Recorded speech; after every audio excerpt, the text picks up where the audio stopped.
Hi నమస్తే welcome back to our channel swiths. ఈరోజు KitKat milk shake ఎలా చేసుకోవాలో చూద్దాం. It's very easy, creamy and yummy. దీనికోసం కిట్కాట్ చాక్లెట్ని ఇలా చిన్న పీసెస్గా కట్ చేసుకొని జార్లో వేసుకోవాలి.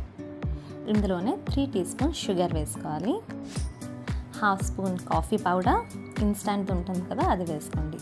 Ice cream, vanilla are chocolate తీసుకొని 2 స్కూప్స్ వేసుకోవాలి. ప్లస్ చల్లటి చిక్కని పాలు వేసుకొని 1/2 కప్ వేసుకొని సరిపోద్ది. ఇవన్నీ గ్రైండ్ చేసుకోవాలి. చూసారు కదా, మిల్క్ షేక్ రెడీ అయిపోయి. ఒక చాక్లెట్ని ఇలా గ్రేట్ చేసుకొని గ్లాస్ని కాస్త తడి చేసుకొని ఇలా చాక్లెట్ పై పెడితే చక్కగా కోట్ అయిపోతుంది. ఇప్పుడు మనం చేసుకున్నాం కదా మిల్క్ షేక్, ఇది ఇందులో పోర్ చేసుకోవడమే. ఈ మిల్క్ షేక్ తాగేటప్పుడు మధ్య మధ్యలో చాక్లెట్ పీసెస్ తగులుతాయి. అవి తింటూ మిల్క్ షేక్ తాగుతూ ఎంజాయ్ చేయండి. బయట కెఫేస్లో ఉన్నట్టుగా వస్తుంది. ఇందులో ఫైనల్గా 1 scoop ice cream and 1 KitKat వేసి సర్వ్ చేసుకోండి.